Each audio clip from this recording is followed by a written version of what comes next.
Bonsoir et bienvenue dans votre grand journal du soir, le tout en images. Drame dans le département de Bignona à Soutou, village situé dans la commune de Tangori. Un jeune âgé de plus de 20 ans a été poignardé à mort par un de ses amis. Les faits remontent ce week-end alors qu'un khawari était organisé à l'heure du drame dans ce village. Selon des sources contactées, cette tuerie est occasionnée par les disputes qui ont éclaté entre le jeune taximan et son bourreau. Accès aux soins du diabète, c'est le thème de la journée mondiale du diabète 2022 à Ziguinchor. C'est l'hôpital régional qui a servi de cadre pour une causerie pour mieux sensibiliser les populations sur le danger de la pathologie, une initiative de l'association de soutien et d'assistance aux personnes diabétiques. Son président de révéler que la maladie est en train de gagner du terrain à Ziguinchor.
Journée mondiale de l'éducation des filles. La capitale du Kassa a abrité vendredi la grande cérémonie présidée par le préfet du département en présence de l'ambassadeur d'Israël au Sénégal, des autorités académiques de la région et des acteurs de l'éducation. 250 filles issues du département ont reçu leur récompense. Elles sont au total 250 filles à être primées pour cette occasion. Je dirais que c'est un sentiment de fierté, de persévérance, mais derrière tout ça, on a beaucoup travaillé. C'est ce qui nous a permis d'arriver ici. Donc je suis très contente et je fais aussi la fierté de mes parents, de ma mère. Elle n'est pas ici, mais elle est très contente. Elle venait de m'appeler tout à l'heure et tout, et je lui ai dit que j'ai reçu un ordinateur. Elle m'a dit c'est très bien, continue comme ça. D'autant plus que tu es en série S1, tu pourras travailler avec l'ordinateur et tout. On a reçu des sacs, 2 sacs, un sac de sport et un sac scolaire, un kit de matériel géométrique et un ordinateur. Je vais travailler avec durant toute l'année scolaire parce que d'autant plus que mon ordinateur venait de se gâter il y a 3 jours même. Ouais, et je vais pouvoir travailler avec celui-là. J'essaierai de participer à chaque fois, j'essaierai par exemple, comment dire, j'essaierai de persévérer. J'essaierai de persévérer parce que j'ai une moyenne de 15,3 et il y a des gens qui ont reçu des vélos et des ordinateurs. Moi j'ai reçu que l'ordinateur parce que j'ai pas une moyenne de 17 ou 18.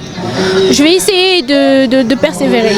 Des partenaires du secteur de l'éducation nationale, séduits par l'organisation, ont souligné que cette cérémonie traduit les efforts consentis pour le développement de l'éducation. C'est avec un immense plaisir que je me trouve de nouveau parmi vous, à Oussouye, à l'invitation de notre amie et sœur, l'honorable Dienaba Goudiaby. Et cette fois, accompagnée de mon épouse et de nos enfants, signe, s'il en est, du lien indéfectible, du lien familial qui existe entre nous, qui existe entre Oussouye et l'ambassade d'Israël au Sénégal. Mesdemoiselles, c'est pour notre ambassade un honneur et un privilège d'être associé à cette belle cérémonie et de partager avec vous ces moments si importants. Je souhaiterais avant tout vous féliciter chaleureusement pour vos excellents résultats qui témoignent sans l'ombre d'un doute de votre assiduité, de votre détermination et du sérieux dont vous faites preuve dans vos études. Ces qualités vous accompagneront et vous aideront à réaliser toutes vos ambitions et à accomplir vos rêves. Je tiens aussi à rendre hommage, et un hommage tout particulier, à vos familles et au corps enseignant qui vous accompagne et qui vous montre la voie de l'excellence en vous transmettant valeurs et connaissances. Lors de cette cérémonie, des kits ont été distribués, des cahiers, stylos, crayons, matériel géométrique, des sacs, ainsi que des vélos et des ordinateurs. Cette 5e édition de la journée dédiée aux filles a été couronnée par une forte ambiance folklorique. Une manière pour les populations venues de tout le département du Kassa d'encourager les filles de la localité dans le cadre de leurs études. Djainaba Goudjabi, responsable politique APR Oussouye, initiatrice du projet, entend ainsi promouvoir l'éducation dans le département d'Oussouye. Elle a réitéré à cette occasion son engagement à accompagner ce secteur dans le Kassa. D'abord commencer par rendre grâce à Dieu qui nous a permis de revivre ce moment très important qui nous réunit aujourd'hui. Il s'agit enfin de la célébration de la Journée nationale de l'éducation des filles, instituée par le président Abdoulaye Wade et célébrée chaque 11 novembre, et cela depuis 2008. Si l'État du Sénégal a tenu à consacrer le 11 novembre à la Journée nationale de l'éducation des filles, c'est parce qu'on était parti du fait que les filles n'étaient pas suffisamment scolarisées dans le pays. Non seulement toutes les filles n'étaient pas à l'école, mais celles qui y étaient terminaient difficilement leur scolarité. Aujourd'hui, des efforts considérables sont notés en matière d'accès des filles à l'école. Cependant, le grand défi à relever reste toujours celui de leur maintien. En effet, elles sont souvent confrontées à des freins endogènes, exogènes à l'école, comme les mariages ou grossesses précoces, entre autres, qui perturbent souvent leur cursus scolaire. Par ailleurs, les filles ont besoin d'évoluer dans des conditions assez particulières du fait de leur morphologie. Par exemple, elles ont besoin de toilettes séparées pour mieux être à l'aise pendant la période de leur menstru.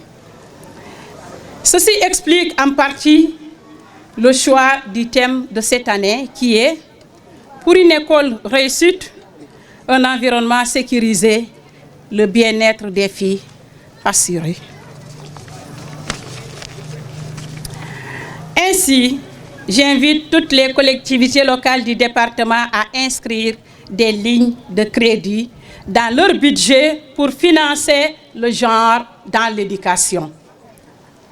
J'invite toutes les communautés à une mobilisation générale autour de l'éducation des filles du département d'Oussouye afin de leur offrir cet environnement sécurisé qui leur assurera une réussite à l'école. L'actualité hors de nos frontières au Soudan du Sud, près de la capitale, des violences perpétrées par des éleveurs de bétail à l'encontre de cultivateurs autochtones ont fait 5 morts vendredi 11 novembre, un incident de plus dans une crise qui semble bien loin de se résoudre et qui a fait des centaines de victimes depuis le début de l'année. En RDC, les pourparlers de paix concernant l'Est du pays qui devaient se tenir à Nairobi le 16 novembre vient d'être décalé au 21 novembre 2022 Ce dimanche 13 novembre, le facilitateur de la communauté d'Afrique de l'Est, l'ancien président kényan Uhuru Kenyatta, est arrivé à Kinshasa pour une visite de 2 jours. En Turquie, une explosion a frappé ce dimanche 13 novembre dans l'après-midi une artère très fréquentée d'Istanbul. Un bilan officiel fait état de 6 morts et 81 blessés à ce stade, dont 2 dans un état grave. Le gouvernement turc qualifie l'explosion d'actes terroristes et annonce que des suspects ont été arrêtés. La Suède, ce pays longtemps défenseur du droit des réfugiés dans le monde, ferme ses portes aux immigrés. Le message envoyé par le nouveau gouvernement de droite qui consacre un tiers de son programme à la lutte contre le phénomène. Les associations s'inquiètent, les étrangers en Suède vont se retrouver dans des situations encore plus précaires. C'est fini pour l'actualité hors de chez nous. En sport, Ligue 1 de football au Sénégal, Casa Sport a dompté lors de la 5e journée Dakar-Sacré-Cœur ce dimanche à Ziguinchor. L'unique but a été inscrit par Raymond Diémendour sur penalty qu'il a transformé une victoire qui place aussitôt l'équipe Fagnon du Sud à la tête du classement provisoire. Son entraîneur satisfait souligne que le travail va continuer pour maintenir cette dynamique. Avoir une victoire, je pense que nous devons rendre grâce à Dieu. Et parce que jusque-là, je pense que vaut mieux jouer mal et gagner que de bien jouer et perdre. Parce qu'aujourd'hui, franchement, nous n'avons pas reconnu notre équipe, il faut le dire. Mais quand même, nous avons pu scorer et prendre les 3 points. Mais comme je l'ai toujours dit, jusque-là, on est en train, en principe, on devait avoir une équipe qui est en place. Mais malheureusement, avec tout ce qu'il y a comme joueurs fatigués, blessés, tout ça là, on est en train de reprendre petit à petit l'ensemble des joueurs qui étaient là l'année dernière. Et je pense qu'au fur et à mesure qu'on avance, on pourra avoir une équipe compacte et solide. Jusque-là, rien, parce qu'il reste encore, je pense, 21 journées. Donc nous, l'objectif pour ce match-là, c'était de faire un sans faute à domicile. C'est de prendre le maximum de points à domicile. Et après, comme je l'ai toujours dit, à partir de la phase retour, on essaie de voir s'il y a la possibilité vraiment de mettre l'accélérateur et remporter le maximum de points. Donc pour nous, quand on joue aujourd'hui, c'était vraiment de se remettre d'une défaite et vraiment continuer vraiment à suivre le peloton qui est devant. Nous sommes en train de travailler sur ça, surtout cette année. Et l'objectif pour cette année, c'est de marquer plus de buts que l'année dernière. Mais à ce rythme, on est vraiment à pratiquement à 1 but de moins par rapport à l'année dernière. Donc cela veut dire que le travail encore par rapport à l'année dernière, ça reste beaucoup de choses à faire. L'entraîneur de l'équipe des visiteurs qui félicite le Casa Sport a regretté les occasions ratées par son équipe et il espère se rectifier lors des autres rencontres. Je félicite le Casa Sport qui a gagné chez elle. On était aussi venus pour faire un résultat, effectivement, parce que les matchs on les joue pour les gagner. Malheureusement on a perdu. Mais bon, la différence aussi ne s'est pas fait aussi sentir sur le terrain, sur une domination du Casa ou de Dakar Sacré-Cœur. Chaque équipe a eu des occasions franches, on en a eu des très franches, le Casa en a eu aussi. Ça a basculé sur un coup de penalty, ils ont réussi le penalty, on a raté le mien. Et on a arrêté le nôtre et voilà, félicitations au Casa. Dakar Sacré-Cœur forme des compétiteurs pour représenter les différentes équipes nationales dans toutes les catégories avec lesquelles on compétit et pour aussi aller mener le talent à l'extérieur. Donc nous, on essaie de former les meilleurs compétiteurs possibles, qu'ils soient jeunes ou grands. Bien sûr, il y a quelques grands qui accompagnent les jeunes, mais la majorité de cette équipe est composée de jeunes. Et voilà, on est une académie, on est appelé à former des jeunes pour qu'ils soient aussi des compétiteurs demain. On pouvait gagner, bien sûr, largement, comme le Casa aussi pouvait le faire. Donc ce n'est pas une affaire de jeunesse, c'était un match. Ils ont eu beaucoup plus de réussite en marquant un penalty, nous non. Par contre, nous avons eu des occasions, tout comme le Casa Sport, des occasions France. C'est juste l'efficacité qui n'a pas été au rendez-vous des deux côtés. Par contre, sur les tirs au but, oui, pour le Casa Sport. Voici l'ensemble des résultats de la 5e journée. Tenguedj FC 1, Djambar 2, Stade de Mbour 0, Génération Foot 0, Jaraaf 0, US Gorée 0, Sonacos 2, Ceneps Excellence 1, AS Pékin 0, Linguère 0, Guédiawaye 3, AS Douane 1. Au classement provisoire, le Casa Sport est en tête avec 10 points, suivi les Djambar de Sali avec 9 points, Teungueth FC 9 points. La Linguère de Saint-Louis, prochain adversaire du Casa Sport, est à la 9e position avec 5 points au bas du tableau. Nous avons Dakar Sacré-Cœur 5 points et SNEPS Excellence 1 point. C'est tout pour cette édition. Un autre rendez-vous demain à la même heure sur Zik TV.